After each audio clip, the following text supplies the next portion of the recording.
In the name of the beloved mighty I Am Presence, we call to the very heart of beloved Padmasambhava, beloved Lord Confucius, beloved Lord Lanto, by the purple fiery heart of Saint Germain, we draw down from the great causal body of the hierarchs of China the true strategies in peace and in war.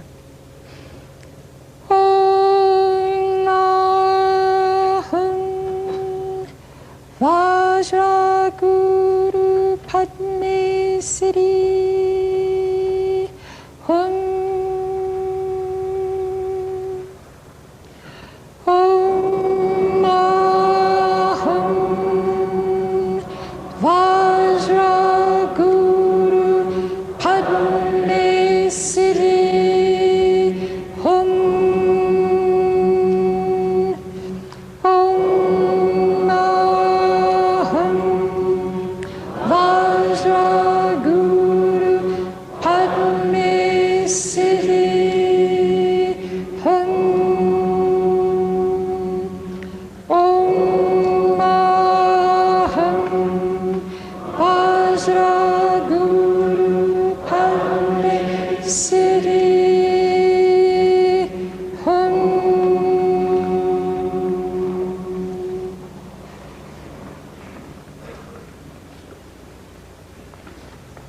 The 2,000-year-old writings of Sun Tzu on the art of war have endured to the present hour. They have become the handbook of Mao and other tacticians who understand the necessity of understanding strategy in peace and in war, the offensive and the defensive strategy. We are in a war. It is the war of Armageddon. It is not a skirmish. We have the daily battles within our world of the unconscious, of karma and personal momentums that we face on the path of discipleship. We have daily battles with those very forces that we find within, outplayed around us. And Jesus said, "Thine enemies shall be they of thine own household." And that is not limited to the family. It means the members within thyself. On a world scale, we see the multiplication of the belief in the lie of the human consciousness and its erroneous ways over and over again, so that the specters of war and mass hatred are embodied by large numbers and therefore more fearsome. So we see planetary dragons as planetary momentums of evil, and we find that in order to combat them, we must unite forces with those of the light who see and understand the danger, who know the enemy and who know the self. Our observation, that is, of the brothers in white, is that the strategy of peace and war must be understood. But if the individual have not discipleship as a leader or discipleship as a follower, he will not be able to implement these strategies. And therefore, to make use of the great teachings of Lord Confucius and Lord Lanto, we go back to the threefold flame of the heart, discipleship. For unless this flame be developed, one can be neither a trusted leader nor a trusted follower. All of us in this tent of the Lord, of the people Israel, desire to fall under one of these two categories.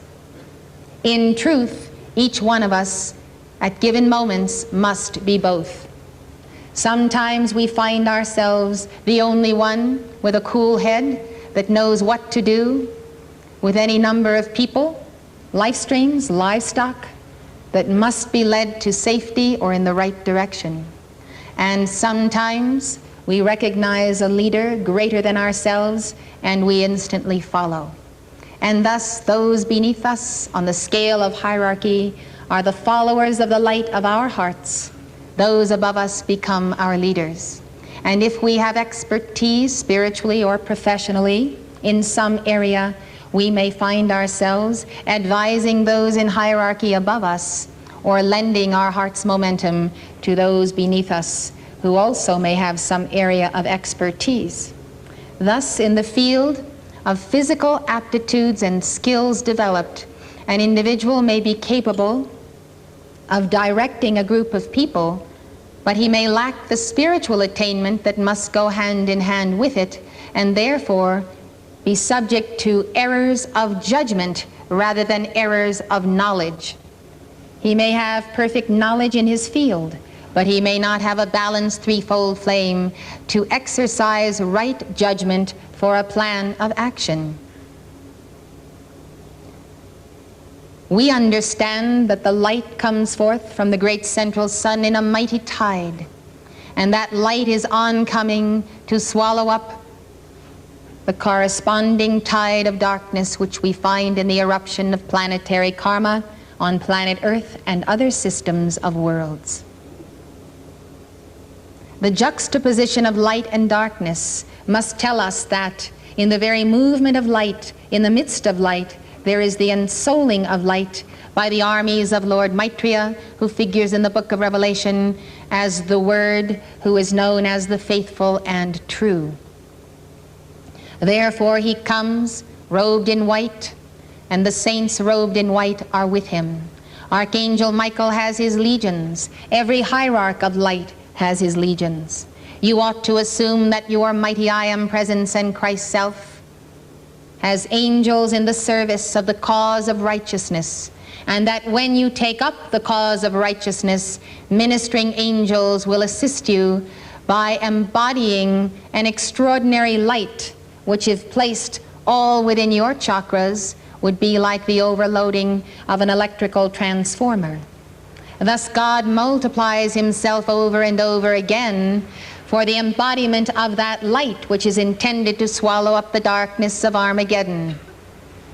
That which is held within your chakras and within your heart is intended to be sufficient unto the karma that is also held in your being. But because we have allowed the dweller on the threshold to wax strong and become a beast, and then a dragon in our personal Armageddon, we find that the soul that has not fully united with Christ is not able to even deal with the carnal mind that resides in the temple and creates the warring in the members. Because the storing of light in the chakras has not provided sufficient ammunition, as it were, to defeat the darkness, God has established a chain of hierarchy and grace through Jesus Christ, so that when we will to move upward, the downward momentum and gravity of our own consciousness does not overtake us, as Peter was overtaken by, symbolically, by the astral plane or the sea when he was to sink beneath the waves. He required the hand of Christ to overcome his own personal momentums of fear and doubt. So we all need the person of Christ, who is next on the ladder of attainment in hierarchy, and we have a conscientious sense of responsibility that many need us who are lower on the scale.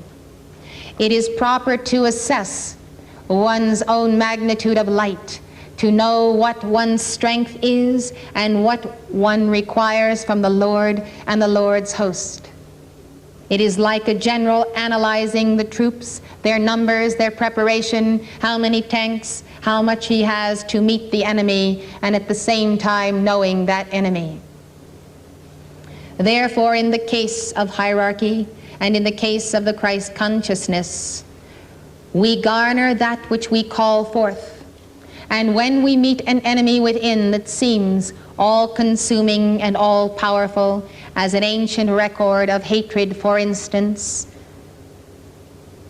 looms just above the threshold of consciousness as a great burden to our soul, perhaps causing even physical diseases, and we feel ill-equipped to handle this, we understand that the Antakarana, the cosmic web of life, the intricate weaving of hierarchy, has positioned within itself hierarchs of light, ascended masters, sons of God, who are always ready to lend that hand of support.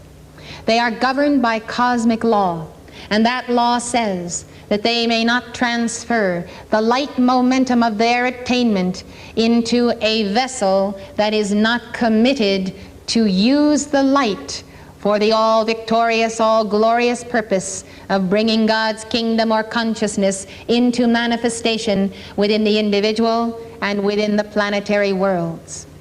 Thus you will understand how strictly this law is adhered to by the cosmic hierarchy. In the instance of the Lord Jesus Christ in the Garden of Gethsemane, he is there through the night. His soul is groaning and coming to grips with the initiation that he must choose by free will to enter into, to be or not to be the Savior of the world, to undergo the crucifixion. After many hours and experiencing the inability of his disciples to keep awake, to support him, to watch with me 1 hour, he offers this prayer unto the Father. Father, if thou be willing, let this cup pass from me. Nevertheless, not my will, but thine be done. In this commitment and surrender, in this vow of his absolute God being, the totality of himself, Jesus has aligned himself with the cosmic hierarchy until he commits to do God's will and to undergo the crucifixion. He is alone. No other figure appears in the garden. Not even the disciples can help him. But immediately after he has said these words, an angel came unto him and ministered unto him. The understanding of the entering into the great drama of the hand of heaven, the helper, must be noted by those who truly desire to make progress on Lord Maitreya's path of initiation, whereby we truly enter into the heart of Saint Germain and participate in the evolution of the Aquarian age. We are in a year of the dark cycle in Pisces. I see dribbles and drabbles of fear and doubt and anxiety and human questioning. Shall I do this or that? This way or that way? The dividing of oneself emotionally and mentally, and therefore a hesitancy that takes one from the nexus of precise action, action where the works of God forge and win the soul's victory. The hesitation, therefore, to commit the totality of one's being unto the cause of God and the brotherhood deprives oneself of the very reinforcement which would enable one to overcome the fear and the doubt. So you see, at the altar of God, it is required that you have something into which God can anchor the great God mastery of the Piscean conqueror, which becomes the springboard to our victory in the Aquarian age through Saint Germain. Thus, when you present yourself to God as a servant, and you truly desire to have the maximum ability to do what God needs to have done, you must go through your Gethsemane. You must resolve the divisions and the splits within your being, the warring in the members, the desire to surrender, but then the pulling back and saying, well, I just want to keep a little bit of my pride, or a little bit of this momentum of the human consciousness here or there. I will not make a commitment, but I will see how the day goes, and as life comes to me, I will make my decisions one by one. Well, this is a free will choice, and you have the right to make it. But it ought to be an enlightened free will choice. And if you have the understanding that all of heaven waits to support and reinforce right action, but cannot pour into you the full momentum of their attainment without the vow to use that light solely for God's consciousness in you, then you will see that you will deprive yourself of the very support of hierarchy you need to do what you really want to do if you withhold the fullness of the cup of self. If you hold back a part of the price, you will go the path of initiation alone. If you meet that level of requirement, which is the standard of the Christ consciousness, then all of heaven will move to see to it that you are given the necessary strength, the reinforcement of chakras to perform the service that you are engaged in. So the half-hearted or the reluctant Chela that needs to be led around by the nose, you know, the gold ring in the nose that has to be pulled and that pulls in the other direction, constantly saying, show me, prove to me, give me a sign, and then I'll take 3 more steps, whereupon the individual says, give me another sign, prove it to me again, and a little bit further and a little bit further. Well, you see, this is the sign of the individual who lacks the commitment and the faith to know that if we serve God well and keep His covenants, He will do everything for us that is in His power to do. And if something that we need is not done for us, we know it is because our testing must be with us. Our strength is being tested, our ingenuity, our exercise of the mind of God. After all, we should soon become mummies in a tomb if we did nothing for ourselves. Just lie in bed a week and see how you feel. God necessitates that we exercise the totality of our cosmic consciousness. Therefore, understand the strategy of peace and war.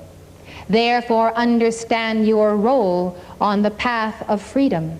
The internalization of God comes by right action. In order to take right action, you must be able to subdue within yourself all forces that move against right action, the anti-forces of that dweller on the threshold of the not-self.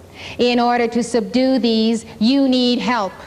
I need help. We all need God. But God gives us help through the Comforter, through the personification of Himself in His sons and daughters, in His angels and Elohim, hence the hosts of the Lord, hence the great white brotherhood, hence the law and the order of hierarchy.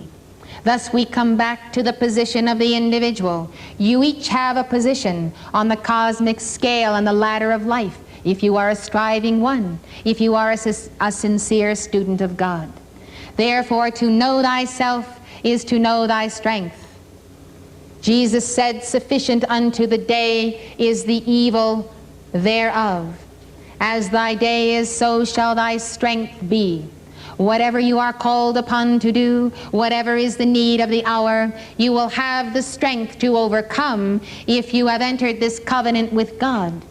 And if you find yourself lacking in strength, God will move in through His emissaries and supply you with that strength.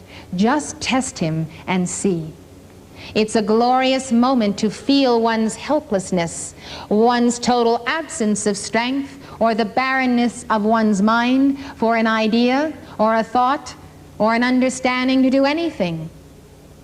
But when one casts oneself upon the rock of Christ, allowing the human matrix to be broken, one finds oneself once again flooded with the creative power of cosmos. Thus, the commitment of the Son of God is the very first strategy of the warriors of peace. And thereby we enter into the path of balancing and expanding the threefold flame. The threefold flame is the fire that focuses your Christ consciousness. What is Christ consciousness? It is the awareness of the mind of God in Christ Jesus, in your holy Christ self, and it is anchored in your physical temple through the threefold flame that is sealed in the secret chamber of the heart. Thus the fire of love, the fire of wisdom, the fire of God's power is your ability to move, to think, to act, to defend, to overcome the subconscious of oneself and the planet, and to meet that same enemy in anyone who assails oneself, forces embodied or disembodied. Knowledge of the enemy and oneself, knowledge of the ascended masters, enables us to call upon them when we know in our distress that it will take the combined momentum of Hercules and all the mighty Elohim to deliver a certain mandate that we have been given by Saint Germain. Knowing one another as disciples enables us to know upon whom we should call for help in our midst, our friends, our brothers, our fellow chelas. Therefore we look to each other, moving together in our dynamic decrees, to produce that rolling momentum and that magnet of the central sun to draw down the corresponding intercession of heaven that enables us as a community of the Holy Spirit to even dare to tackle planetary problems, especially the social issues of our time affecting society, such as abortion, education, drugs, crime, and the way the consciousness of civilization is moving. Now I would like to read to you from Sun Tzu, Offensive Strategy. I would like you to think about yourself as the warrior of peace. I would like you to think of yourself as tackling the enemy of the dweller on the threshold, the momentums of the subconscious, the lines of the clock, the foes of your real self that you have encountered within and without. And now to listen to this strategy and consider how you might apply it.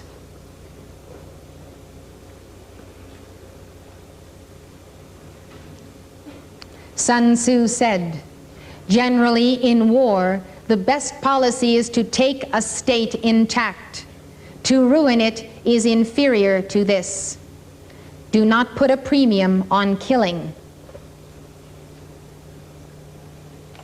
Now, some people who become psychologically imbalanced cannot tolerate imperfection within themselves. So they declare war upon themselves through immense condemnation and destroy themselves instead of the enemy.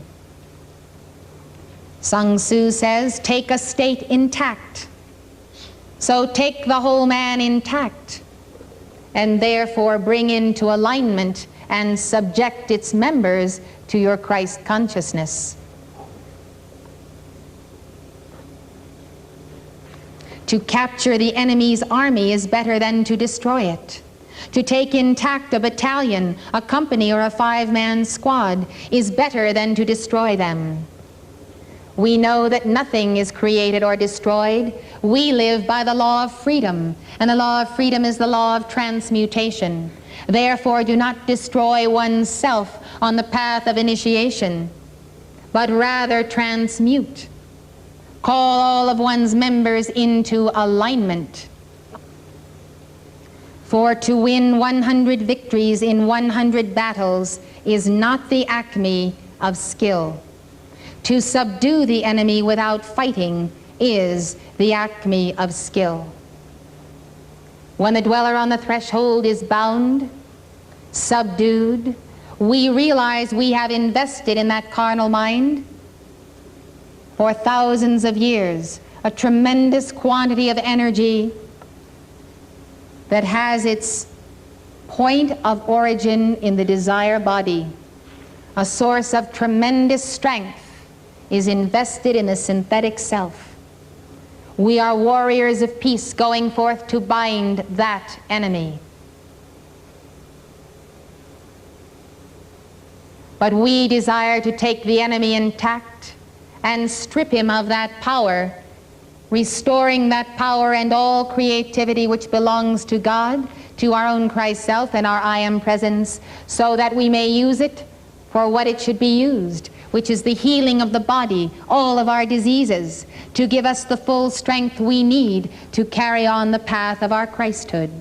We have allowed our members to become divided, and that is why we lack either the skills or the intelligence or the qualities we need to conquer and to be conquering heroes.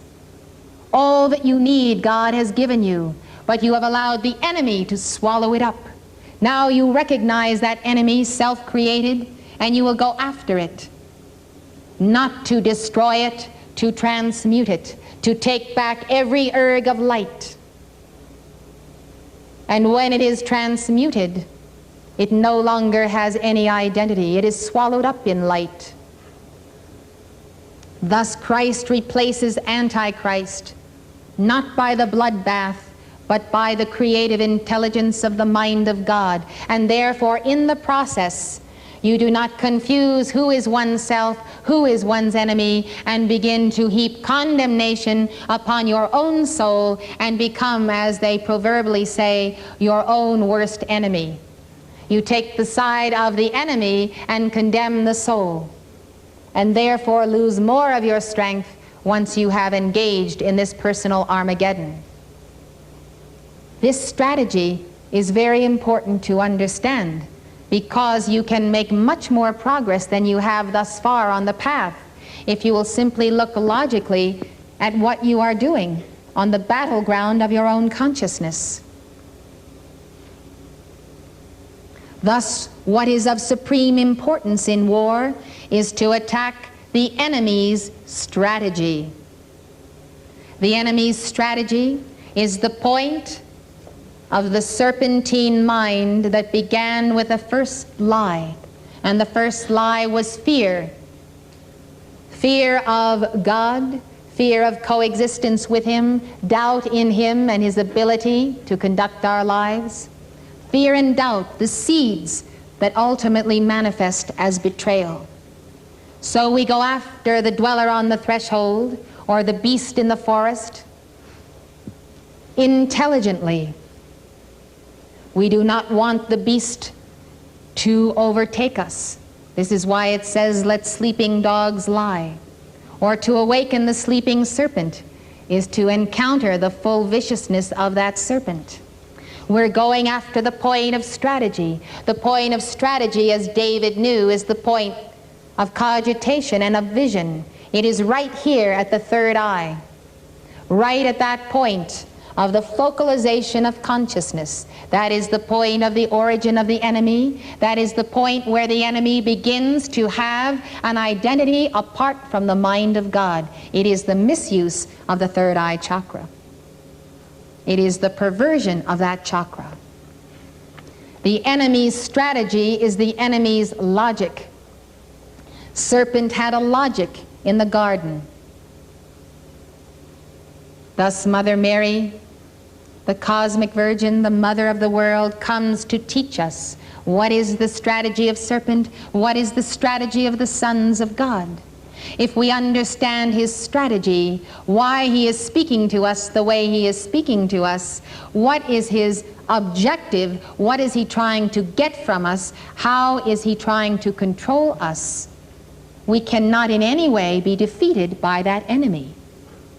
So when you look at an individual who embodies evil or the Antichrist, and you know the vibration is not good, and you know this is the consciousness of serpent, but then this serpent comes smiling and offers you an irresistible deal or a scheme to draw you into his economic arena, and then you say to yourself, in self-condemnation, I shouldn't be criticizing this person because obviously his intentions are good. See how he is smiling. See how he is nice to me. See how he is offering me the sun, the moon, and the stars. Why do I doubt him? This is the point where you need to know yourself, the seat of the conscious mind of Christ, and you need to know the enemy, which is the carnal mind, and it's anybody's carnal mind. Yours, mine, or anybody else's is the enemy of the light in all of us. So there is a common denominator of the carnal mind, and it has its strategy, and Mark Prophet called this strategies in darkness. And they do exist. It is important to number them and list them and keep a notebook, because when you discover them and when you expose them in yourself or in others, now you have learned another formula. You have learned another point of the strategy that is at the seat of that conscious mind, that logic. Thus, if one can understand the lie of serpent, of the fallen angels and the watchers, we can understand what they are after. We can learn the modus operandi of how they go after it step by step. We ourselves taking a step back, having surrendered the not-self in ourselves to the best of our ability, we will see objectively what is the array of forces, what are the momentums that we must deal with. Knowing our friends, the hosts of the Lord, we know how to use the science of the spoken word and how to wield the sword that divides the real from the unreal. It is a deft sword that is wielded by the word. The sword comes out of his mouth. To separate the tares and wheat of consciousness, one must overcome one of the enemy's strategies that is called sympathy. We enter into sympathy with the individual that we know is the enemy. We feel sorry for him because he has aligned himself with the side of unreality and the synthetic image, and we say, well, I don't want to be unkind to this person. And so pretty soon we find that this person is swallowing up more and more of ourselves, our family, our children, our livelihood, our money. And we realize that we cannot have sympathy for the carnal mind, but it must be taken over by Christ and swallowed up with light. And if the individual who has free will and is in conscious control of his own citadel will not likewise surrender that point of the carnal mind, then we must say, my friend, let us part in peace. I cannot agree with your stand in this area, and therefore I cannot work with you, because your strategy to accomplish this lacks the integrity of the Christ whom I serve. So we need to understand that there is a dividing of the way in life, just as there is a dividing of the way within ourselves. We put far from ourselves those things that ought not to be, and therefore we cannot, through sympathy, tolerate them in those who present themselves to us as the downtrodden, the woe is me type of enemy. Give me your light. Help me in the name of Christ. What is of supreme importance in war is to attack the enemy's strategy. The Grand Duke said, he who excels at resolving difficulties does so before they arise. He who excels in conquering his enemies triumphs before threats materialize. Now this is a very important point. Saint Germain was saying to me that one of the problems that the Great White Brotherhood has with its chelas in embodiment is that we are continually dealing with the physical octave. Things precipitate when they are the most concrete, then we scramble and go after them and do our dynamic decrees. There are 4 quadrants of precipitation, the etheric, mental, emotional, and physical quadrants. The point of strategy is the drawing of forces and momentums. At the etheric level, it is the probing of the computer of the mind of God, or the computer of the fallen ones, the subconscious. Bringing together the available forces and resources to tackle a problem. At the point of the 3 o'clock line, the strategy is formulated, and that is the point of the enemy's strategy, where the computer has fed back and has put together a plan of action that is feasible and practical. The point of the 3 o'clock line is the point of the planning and the reasoning and the moving together of one's forces based on the givens that are to be discovered in the memory bank of one's causal body, one's etheric body, and the planetary etheric body. What do we have to work with? When these are lined up, we formulate a strategy. So the point of strategy on the 3 o'clock line is the optimum moment to deal with the enemy.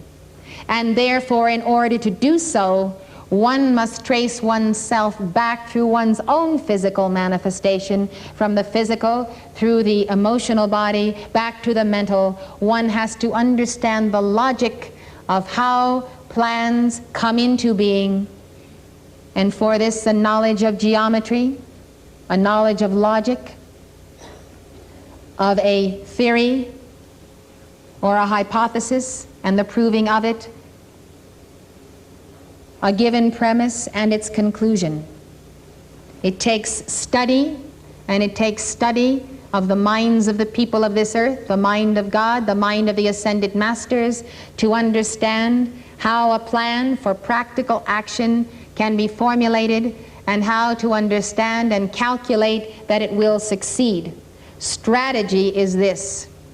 And there's only one place that a son of God can get strategy, and that is in the threefold flame of his own heart. It comes all the way back full circle to the attainment of the Christ consciousness and the development of the threefold flame. One cannot formulate strategy without the Christ consciousness, and therefore the enemy, who is antichrist, perverts the Christ consciousness in his strategy. And you find, therefore, that the enemy's strategy is the other side of the logic of the Christ mind. It is the logic of the Christ mind inverted. It is like the dark side of the moon. It is the upside-down consciousness. Study the writings of Lenin. Study Marx. Study Trotsky. Understand the way they drew conclusions, and you will see what I am speaking about as the inside-out version of the logic of the mind of Jesus Christ.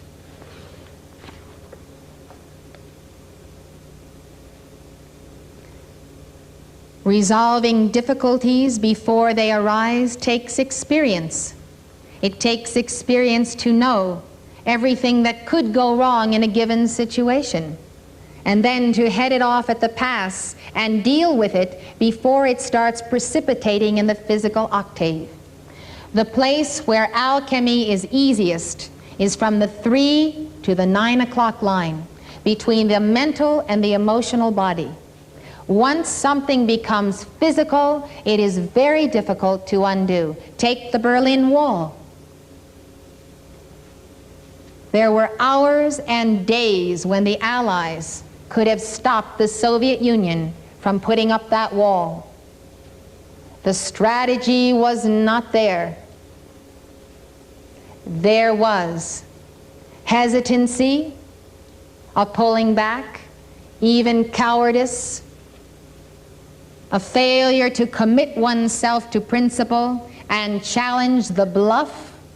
And it was a bluff, but it worked. It was a capitulation because of a non-internalization of principle, the principle of the living word. Thus the Berlin Wall was erected. And then it became a wall throughout Germany. And every year they add new things to that wall to outsmart anyone and everyone who might come up with a strategy for freedom and for escape. And each time one has a strategy, they eliminate the possibility of anyone else using that same strategy twice. It is sickening to think of the ground, the territory of this planet that has been lost to the communists because the Western powers and leaders have not pursued an in-depth analysis of the strategy of peace and war as executed by the Lord Jesus Christ, as formulated by the ancient Chinese Sun Tzu from the mind of Confucius and Lord Lanto. And the best way to prove this strategy is within your own temple and your own world. And then you will qualify for leadership if commensurate with this you do indeed develop that threefold flame by obedience to every other requirement of the great law. Attack plans at their inception.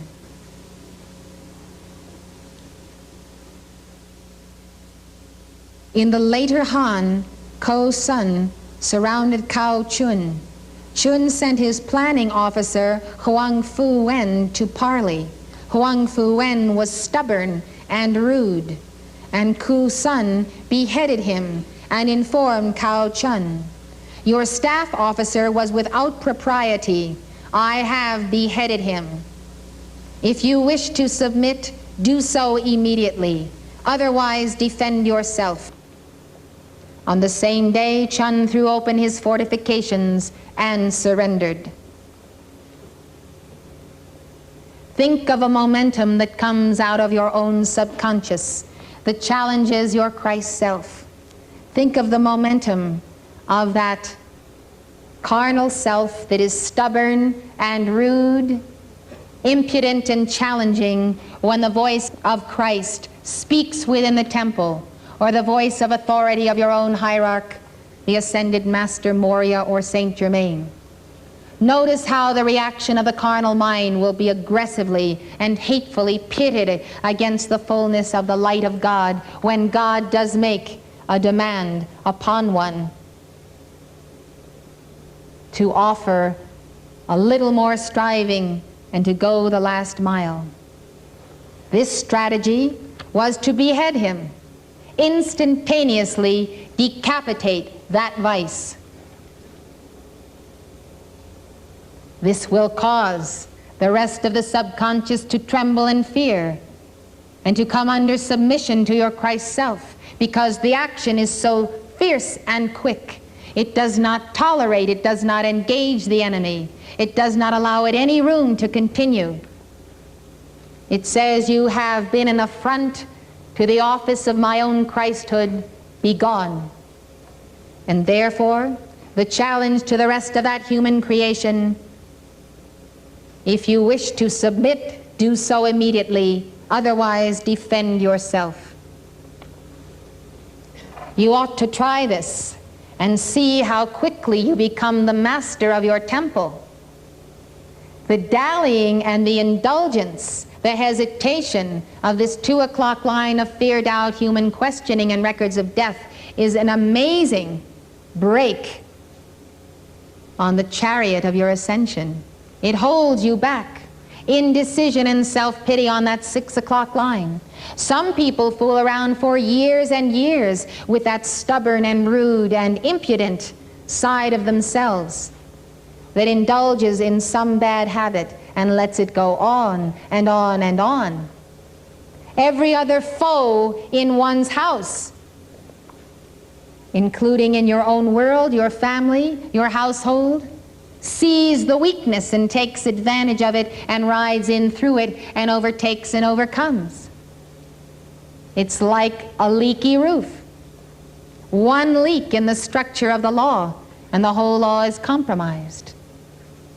Thus your children, which can be thought of as the offspring of your mind, do not respect you because you are not true to yourself.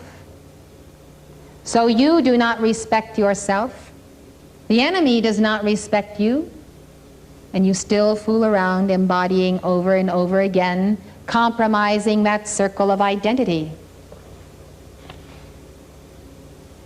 All Kusan's generals said, "May we ask, you killed his envoy, but yet forced him to surrender his city. How is this?" Kosun said, "Huang Fu Wen was Cao Chun's heart and guts, his intimate counselor.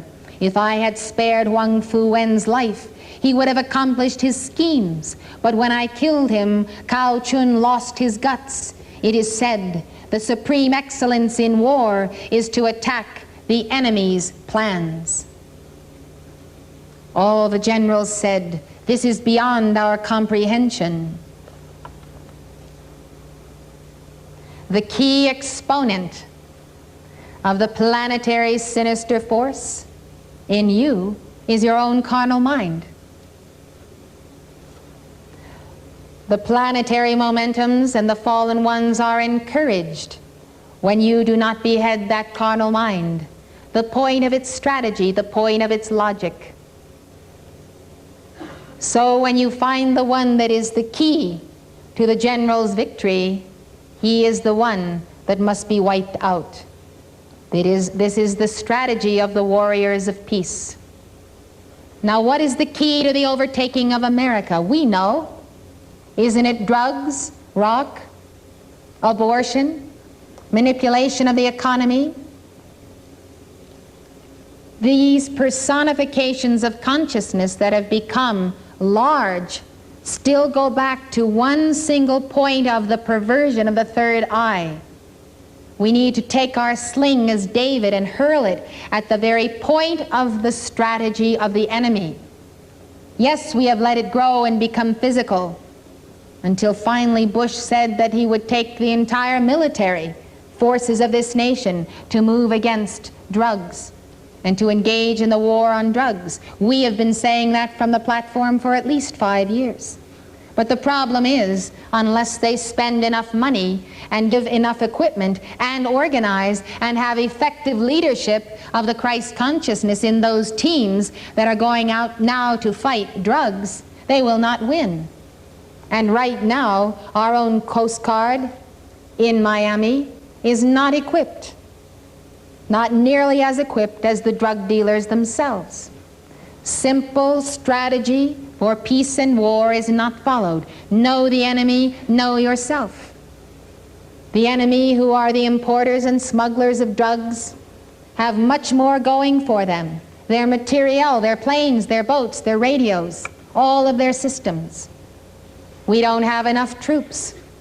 We don't have enough police. We don't have enough of the military we are committing to the project to win. Well, where then is the enemy? The enemy is within oneself. It's somewhere lurking in the halls of our government. It's somewhere there.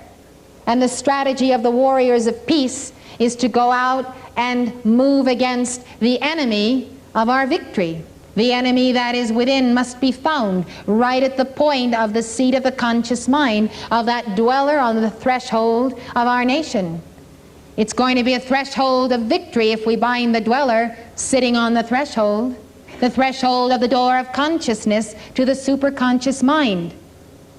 And someone is standing in the door blocking our way to the victory in the war on drugs. So in addition to giving our decrees, we need to have a scientific understanding of who and what is behind this defeatism we find in America when we say we're going to defeat drugs, but we don't do it. So we always have two enemies, the enemy arrayed without, the enemy within. And Lincoln said we would be destroyed by the enemy within and never from without. And it is proving to be true in America because the people lack understanding.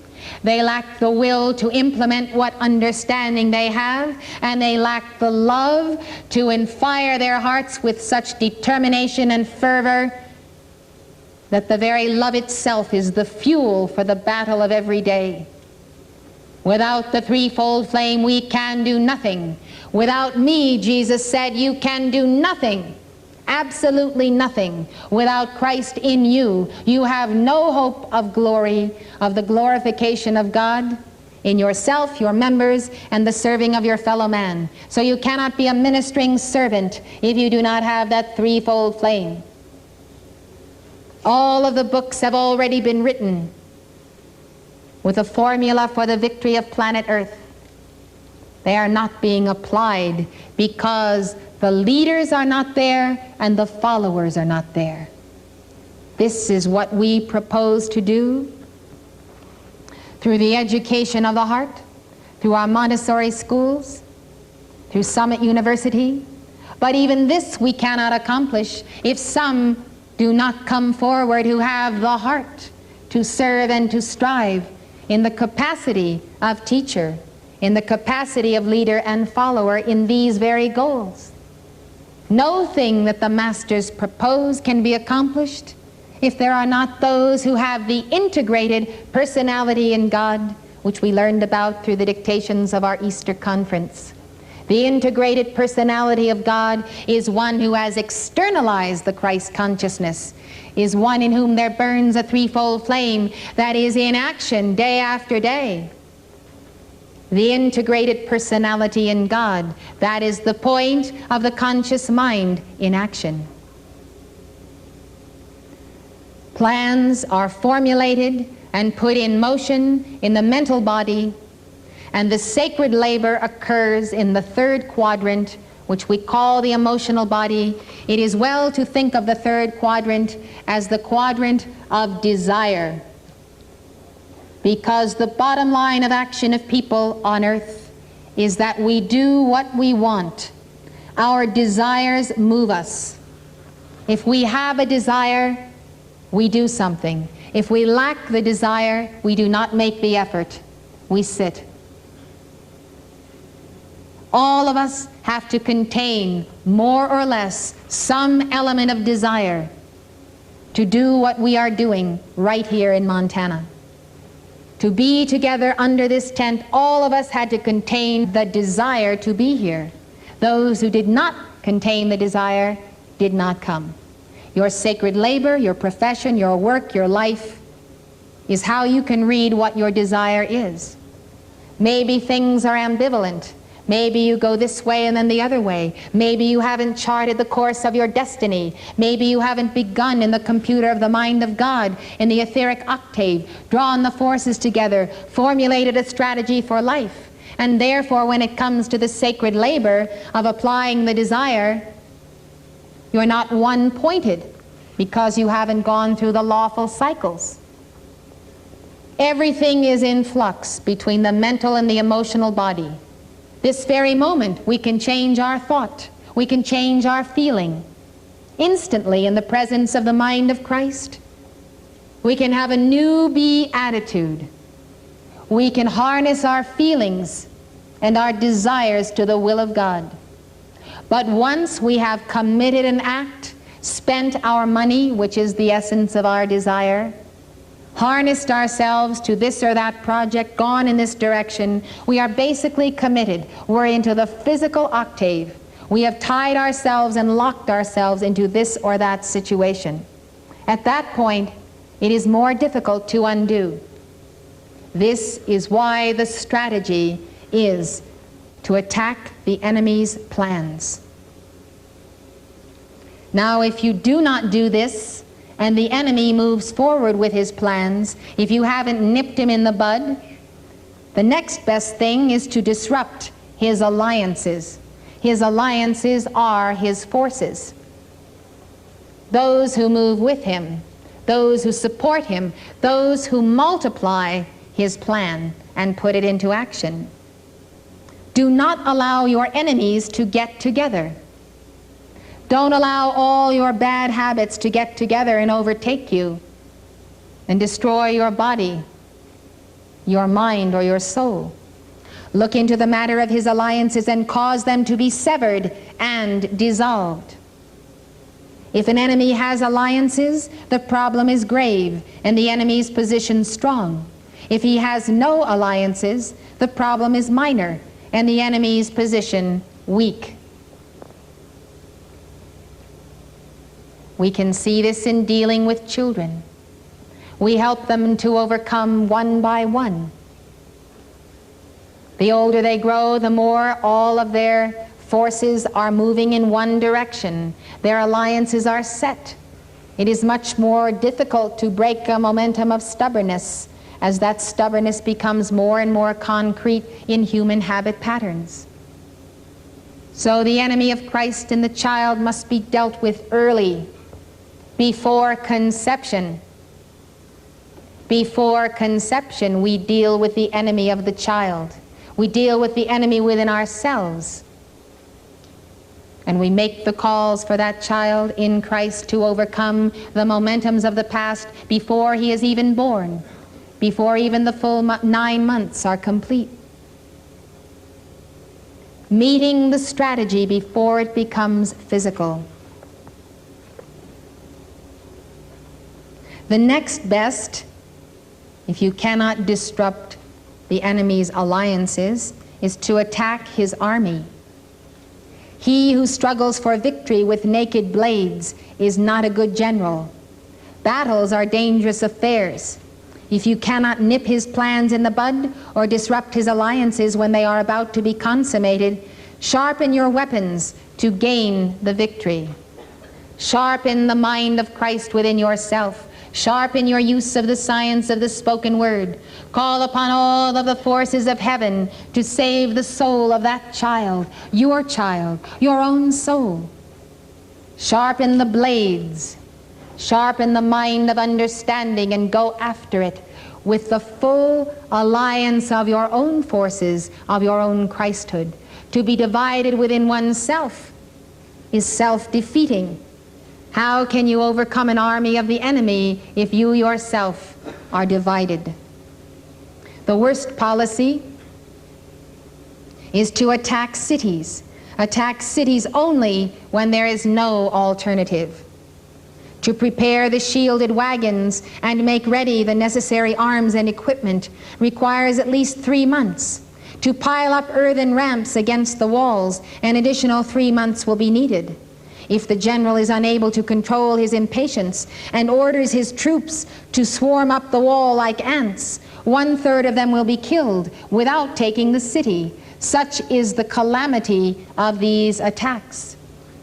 Thus, in strategy, we find that unless the general have the balanced threefold flame, he will not observe the practical and the effective, and thus one can lose one's forces.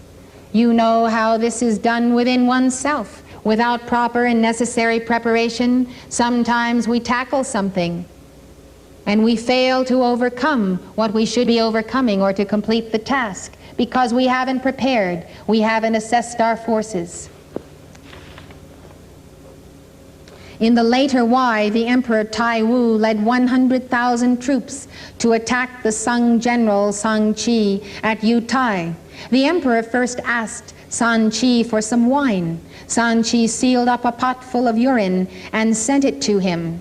Tai Wu was transported with rage and immediately attacked the city, ordering his troops to scale the walls and engage in close combat. Corpses piled up to the top of the walls, and after 30 days of this, the dead exceeded half his force. Thus those skilled in war subdue the enemy's army without battle. They capture his cities without assaulting them and overthrow his state of consciousness without protracted operations. They conquer by strategy. In the latter Han, the Marquis of San, Sang Ku, surrounded the Yao rebels at Wanwu, but during a succession of months was unable to take the city. His officers and men were ill and covered with ulcers. The king of Tonghai spoke to Sang Kung, saying, "Now you have amassed troops and encircled the enemy, who is determined to fight to the death. This is no strategy. You should lift the siege. Let them know that an escape route is open, and they will flee and disperse. Then any village constable will be able to capture them." Sang Kung followed this advice and took Quan Wu.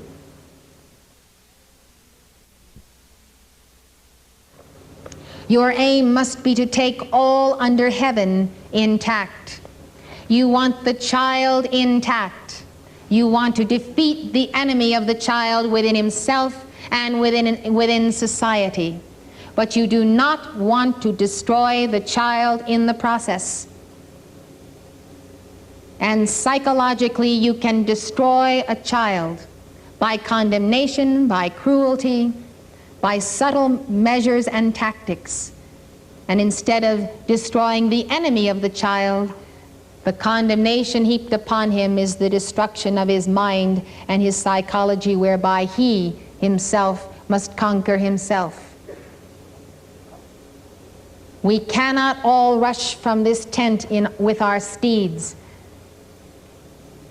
galloping in every different direction, not knowing the way to go or who is the enemy or what is the strategy. We must understand the seat of the conscious mind. We must understand the human consciousness and the Christ consciousness. And this community, in the name of Saint Germain, must have a strategy for victory in peace and in war. And this teaching of Sun Tzu must be studied and implemented by each and every wise son and daughter of God. Your aim must be to take all under heaven intact. Thus your troops are not worn out, and your gains will be complete. This is the art of offensive strategy. Consequently, the art of using troops is this: when 10 to the enemy's 1, surround him. When five times his strength, attack him. If my force is 5 times that of the enemy, I alarm him to the front, surprise him to the rear, create an uproar in the east, and strike in the west. If double his strength, divide him. If a 2-to-1 superiority is insufficient to manipulate the situation, we use a distracting force to divide his army. Therefore, the Grand Duke said, if one is unable to influence the enemy to divide his forces, he cannot discuss unusual tactics. If equally matched, you may engage him. In these circumstances, only the able general can win. If weaker numerically, be capable of withdrawing. Jesus said, agree with thine enemy quickly whilst thou art in the way with him. When you are confronted by an overpowering serpent, a dinosaur in the woods, or a grizzly bear, agree with him. Recognize that you are weaker numerically in that moment, and you will have to retract, summon your forces, and develop a new strategy to conquer.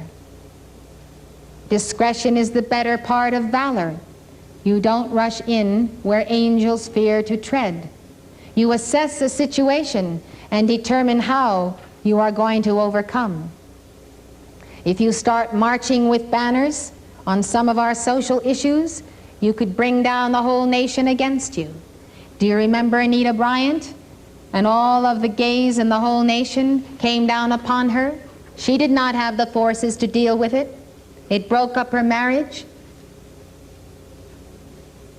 And she finally capitulated. And what did she gain? She gained a display of fanaticism against a certain group in our society, which in and of themselves also have the gift of free will from God. And therefore, what is the strategy? The strategy is enlightenment. Take the enemy intact, turn him upside down, and get him on your side. But to simply lunge at a wall or at an enemy, and then to arouse that enemy and bring down a house of cards upon oneself, is really to be stupid, to betray the brotherhood, and to expose within oneself the hatred of the mother and the failure syndrome. One must be a strategist, and one must watch the tendency toward bravado. The same is true in attacking problems of education. Sometimes moving in full force against those whose consciousness is aligned with liberal philosophies and humanist strategies is not the way. But to be the Buddha and the teacher, to have the power of conversion of the Holy Spirit, the enemy's armies will lay down their weapons and kneel before the Lord of Shambhala. Thus we are warriors in peace and in war. If we find ourselves in a war, we fight. But yet we use the strategy of the faithful and true. Mohandas Gandhi himself had a strategy for war, and he said when all else failed, it might become necessary to take up arms. One doesn't often hear about this corollary to his peace movement.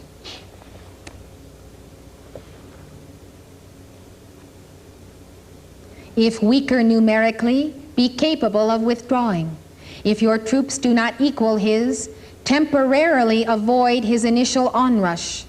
Probably later you can take advantage of a soft spot. Then rouse yourself and seek victory with determined spirit.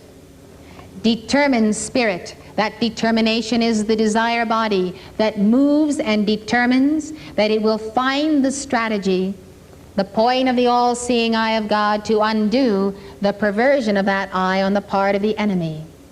The determination to win is the marshaling of one's forces at one-pointedness.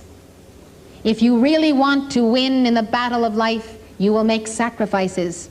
You will take that Kundalini fire and you will raise it all the way up the chakras, and you will deliver it with a full fire of the heart. And by the fire of the heart, drawing down the light of your I Am presence, raising the mother flame within you, the power of the heart is invincible. It is the sacred heart of Jesus that was the victor on the cross.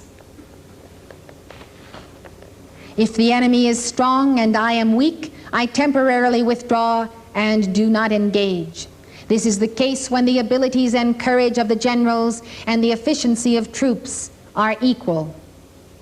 If I am in good order and the enemy is in disarray, if I am energetic and he careless, then even if he be numerically stronger, I can give battle. Thus, the projection of chaos, disorder, disarray in the enemy camp is one of the strategies of the warriors of peace. One can defeat anyone who is disorganized. Take yourself when you are disorganized. Can you summon any forces to get anything done in a given day or situation? That's why people take courses in personal management. The organization of one's time, energy, skills, and life is the bottom of the challenge of being a victor, and each one of us must do it. And if in all respects unequal, be capable of eluding him. Outfox him, elude him. Don't let him get near you while you are in that point of vulnerability because of inequality. For a small force is but booty for one more powerful. The Brotherhood has always taught us, do not let the enemy of the carnal mind in anyone lure you into battle on his ground. Never meet the enemy on his ground. Make him meet you on your ground, which is the force field of the Christ consciousness. Once you descend to the level of the logic of serpent, you have to use the logic of serpent to defeat the serpent. Once you are on his ground, if you force the serpent where you are, then the Christ in you will defeat him. He is no match for the Christ in the field of the Christ consciousness. Mencius said, "The small certainly cannot equal the large, nor can the weak match the strong, nor the few the many." Now the general is the protector of the state. If this protection is all-embracing, the state will surely be strong. If defective, the state will certainly be weak. A sovereign who obtains the right person prospers. One who fails to do so will be ruined. Thus one begins to understand the immense responsibility of leadership. The point of responsibility. The farther you go on the path, the more people for whom you are responsible, the greater the defeat when you are irresponsible, when you do not prepare, when you do not organize, when you leave out details, when you do not plan a strategy. To hold a simple meeting or a conference, or to do what we have done here, to mobilize ourselves in the middle of nowhere, where there was nothing till we came. This involves strategy. The strategy that is focalized not in just one person, but a number of capable leaders in this organization, and a number of experts in various departments that have expertise in their areas. We trust all goes well because we trust the God in the individual. We trust the disciples that they sense the immensity of the responsibility to create a platform where Saint Germain can speak and deliver his word. You combine the strategy of putting on the conference with the strategy that each and every one of you has had to figure out to be here, to manage your life, resources, families, businesses, to come together, and you see a vast strategy from the cosmic computer of the mind of God, the great divine director's causal body. A combination of strategies has produced and is producing a victory in our midst.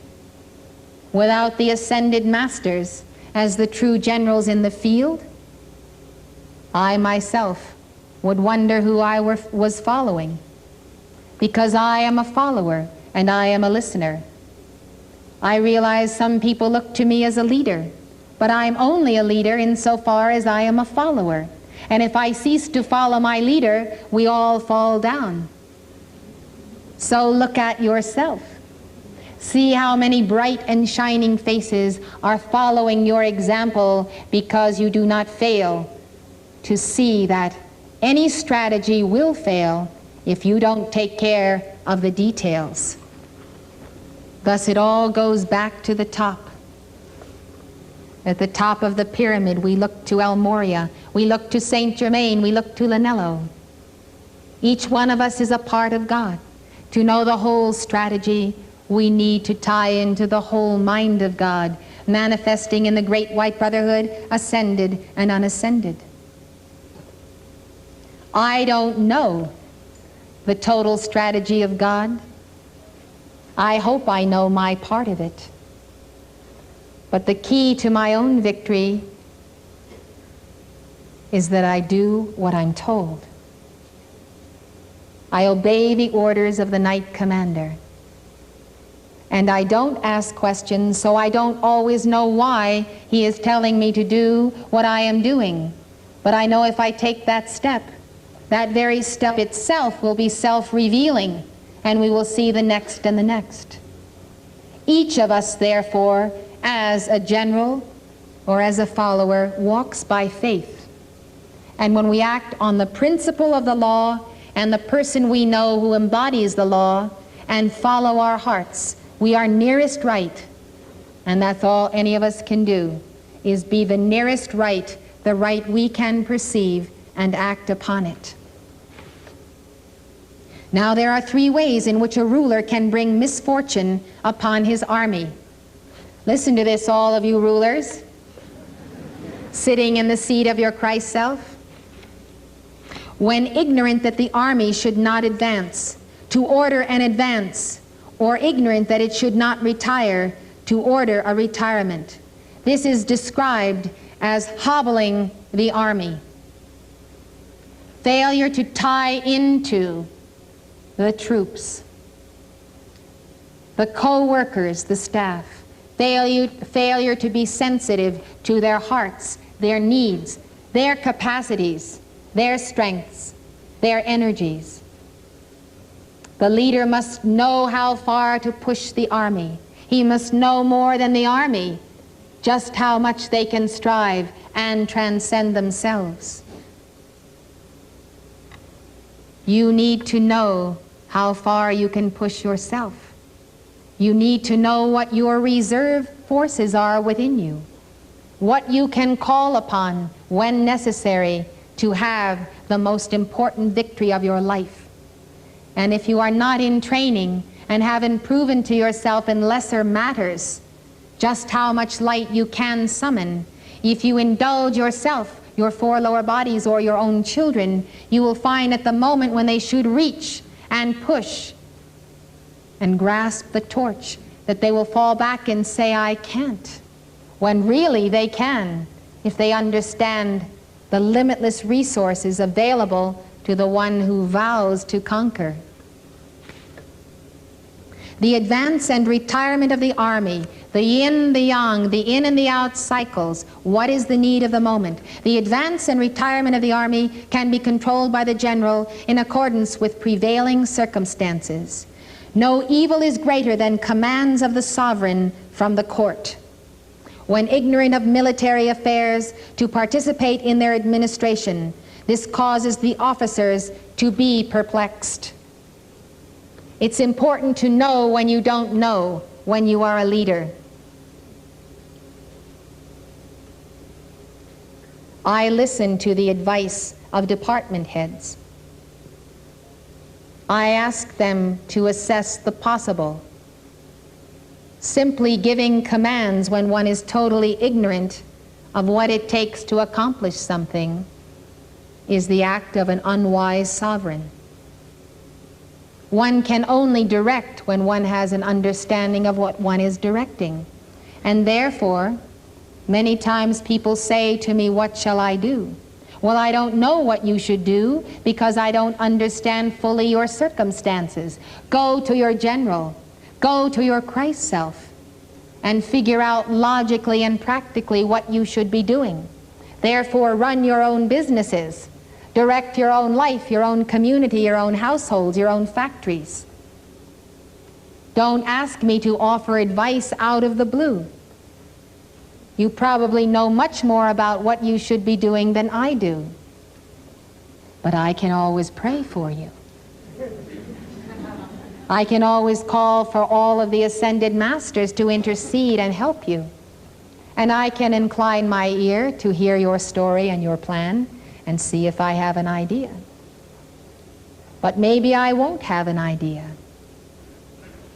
So analyzing this from my position, which each of you in your own way, in your own circle of influence, holds that position of sovereign, you need to realize when you should not be giving advice.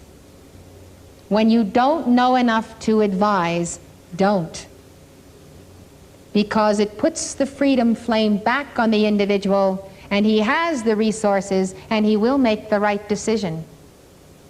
And even if something seems to go adversely as the result of a decision he makes, it still may not be a mistake, because given his resources, he needs to learn to live with the decision he makes, and therefore to desire from calamities to improve his knowledge, his wisdom, his awareness, his ability to make decisions. So there's a learning curve, and we all need to make mistakes. And none of us should condemn each other for our mistakes, because we needed to make them to get up and walk a straight path. So even a mistake might be the right answer in some cases. After all, if you watch little children between the ages of 1 and 3, you couldn't even count the amount of times they fall down before they truly learn to walk. We consider it normal. Walking is one of the most major accomplishments in the entire life of an individual. It defies gravity. It's extremely difficult to walk, to deal with the balance of forces in nature and in ourselves. And we expect toddlers to fall down until they master the art. And when they do, we and they think nothing of it. So, if you make mistakes mastering the greatest path of initiation there ever was, realize that it too is defying the laws of gravity, defying the carnal mind, and you are learning to be a strategist. So give yourself that freedom, but not indulgence. Give yourself freedom, but not indulgence. And learn the difference. An army cannot be run according to rules of etiquette. You remember the American soldiers in the Revolution, how they outsmarted the British troops? The old ways of war was that everybody lined up in rows on the battlefield, and at the signal they would all shoot. Well, the Americans hid in the bushes and overtook the British there in Boston, and changed the entire art of war from that moment on. An army cannot be run according to rules of etiquette. As far as propriety, laws, and decrees are concerned, the army has its own code, which it ordinarily follows. If these are made identical with those used in governing a state, the officers will be bewildered. Benevolence and righteousness may be used to govern a state, but cannot be used to administer an army. Expediency and flexibility are used in administering an army, but cannot be used in governing a state. So you are flexible, ready to change your plan of action at any moment it is necessary. The expedient is what must be done now to accomplish an immediate physical goal. Etiquette, benevolence, righteousness. Sometimes we hear chelas complaining that Moria is too harsh. They want every command to be preceded by a please, or by a story, or by an explanation. Meanwhile, we can lose the battle. So we need to learn to take the commands of our Christ self. We need to learn how to be direct to get a job done. And when we are on the receiving end, we have to understand that sometimes we move as an army and sometimes we move as the kingdom of God. And we need to understand the difference between the community lifestyle and interchange and the lifestyle of the army and the troops, which are the accelerating ones that are forging ahead, claiming new territory, conquering, and so forth. Expediency and directness.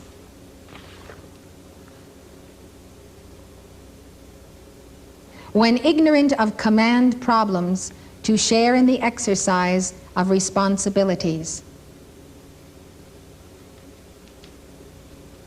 This engenders doubts in the minds of the officers.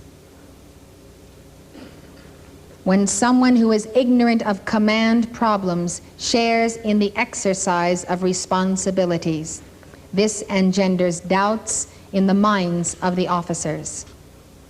Thus, there needs to be a co-equality amidst those who are exercising that decision-making power which we must have in order to move forward as one. If one ignorant of military matters is sent to participate in the administration of the army, then in every movement there will be disagreement and mutual frustration, and the entire army will be hamstrung. That is why Pi II memorialized the throne to withdraw the army supervisor. Only then was he able to pacify Cao Chu. In recent times, court officials have been used as supervisors of the army, and this is precisely what is wrong. We have seen how presidents of this nation, who function as the commander-in-chief but often do not have a military background, have been involved in making decisions and strategies of war to the undoing of all that the army has gained. You remember that MacArthur was called back from Korea because he determined to move and charge ahead and gain a total victory, and the president determined that he should not. So it was the president who held sway. We know that Roosevelt, Stalin, Churchill carved up Europe. Our own president was making military decisions. And there was often a division between the generals in the field and the White House.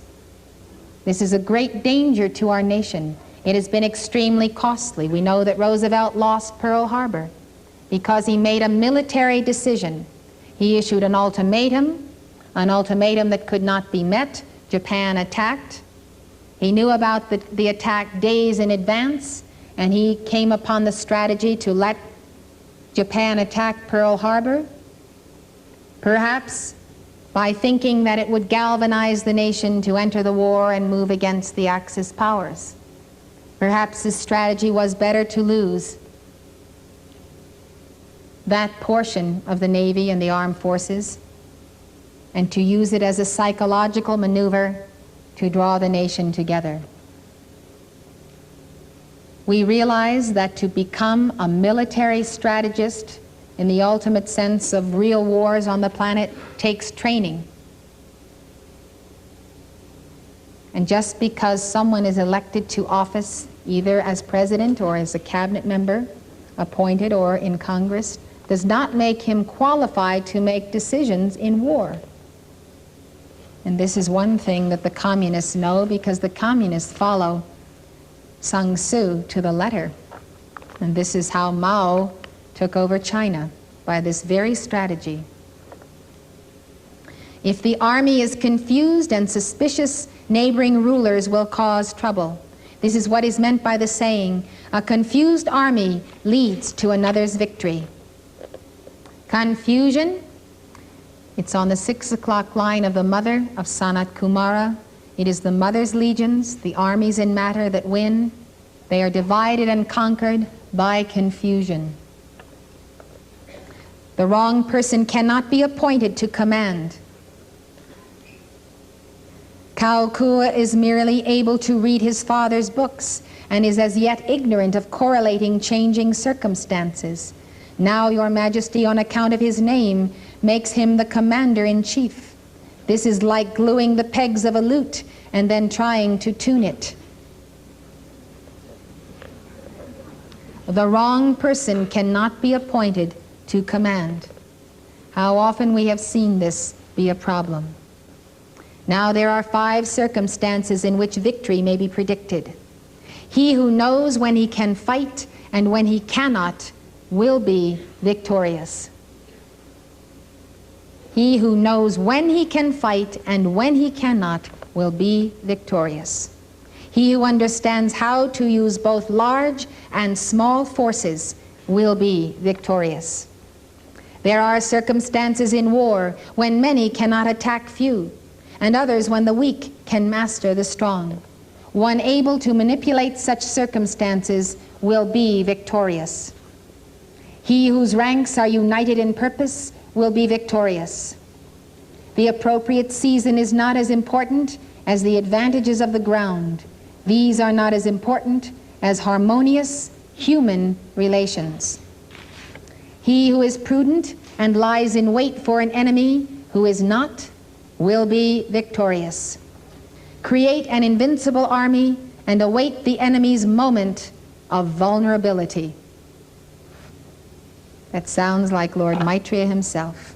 An invincible army of Chelas of the light take advantage of the vulnerability of the fallen ones. And they do have their vulnerability, and their vulnerability is their pride.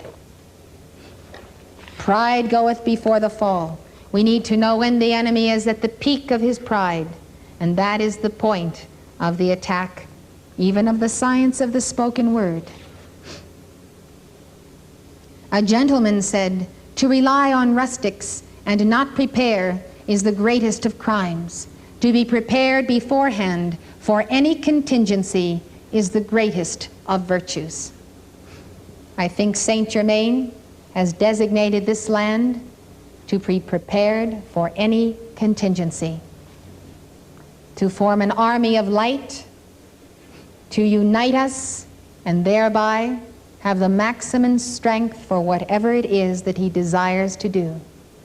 He is the Knight Commander, and how we appreciate his wisdom. He whose generals are able and not interfered with by the sovereign will be victorious. Therefore, Master Wang said, "To make appointments is the province of the sovereign, to decide on battle, that of the general."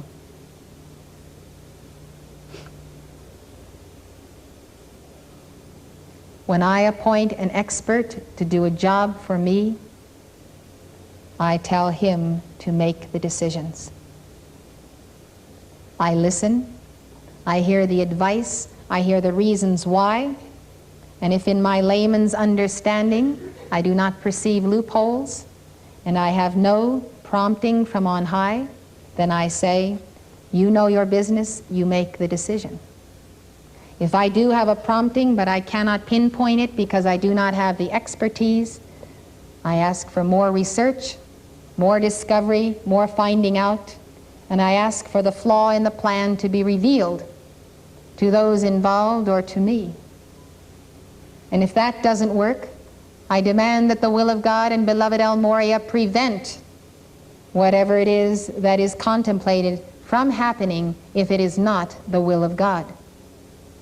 And therefore, if we are about to take a step that is unwise, and we have made that fervent call, El Morya never lets it come to pass. He always stops us from taking imprudent action or unwise action if we wisely make the call, surrender our will to His, and accept the consequences. If something hoped for doesn't come through, we accept it as His wisdom and go on and look for the door, look for the opening that He wants us to find as the best way to move forward, the best way to use our contributions, our treasury, to do the most good for the most numbers in the wisest way.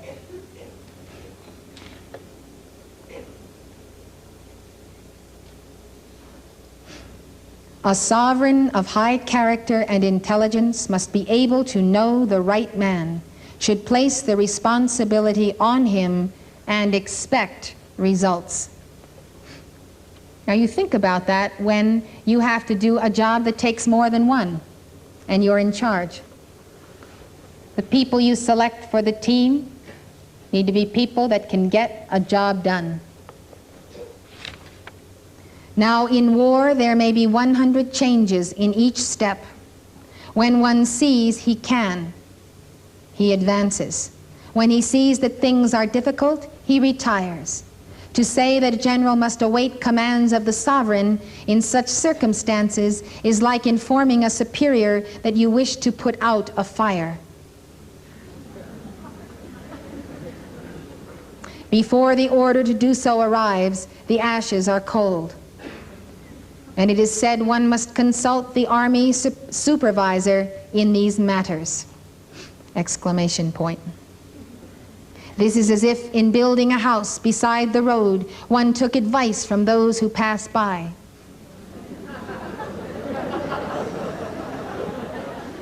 Of course, the work would never be completed. To put a rein on an able general while at the same time asking him to suppress a cunning enemy is like tying up the black hound of Han and then ordering him to catch elusive hares. What is the difference? It is in these 5 matters that the way to victory is known. Therefore I say, know the enemy and know yourself. In 100 battles you will never be in peril. When you are ignorant of the enemy but know yourself, your chances of winning or losing are equal. If ignorant both of your enemy and of yourself, you are certain in every battle to be in peril. Such people are called mad bandits. What can they expect if not defeat? I'd like to read you those 5 points. He who knows when he can fight and when he cannot will be victorious. That's number 1. Number 2, he who understands how to use both large and small forces will be victorious. Number 3, he whose ranks are united in purpose will be victorious. That's all of the energies of your 4 lower bodies and your chakras. All of your ranks are united in one purpose. 4, he who is prudent and lies in wait for an enemy who is not will be victorious. And 5, he whose generals are able and not interfered with by the sovereign will be victorious. Now the sovereign in you is your free will, and your general is your Christ self. So if you let yourself sit in the seat of your sovereign free will and move against your general who knows exactly how to win the battle against the carnal mind, you are obviously going to lose. Our sovereign free will must be turned over to the expert and the experts.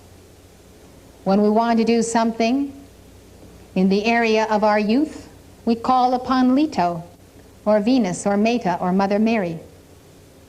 When we want action on the strategy for the ascension, we turn over that sovereign free will to Serapis Bey. When we want to know how to get on with expanding freedom, we turn our sovereign free will over to the General Saint Germain, and so on and so forth. Yes, you are sovereign. You are all kings and queens. God gave you absolute, unlimited free will. You have the authority right now to do anything you want to do, anytime, anywhere. Isn't that so? Especially in the United States of America. You enjoy the greatest freedom of any people on earth. You are sovereign in your temple. So now, the wise exercise of the sovereign free will becomes our challenge. And how do we do it? We master and develop the threefold flame. And what we are doing is integrating with our general Christ self. The sovereign and the general become one. The sovereign free will, the soul that has free will, enters into the mind of the Christ self and agrees with it, learns its lessons and obeys. So, I'm going to give you a break. Run around and look at the sunshine, get some fresh air, get something to drink. It's not supper time. We're going to come right back.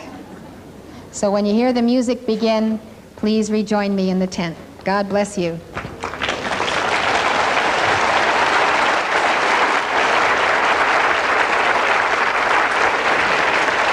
Thank you.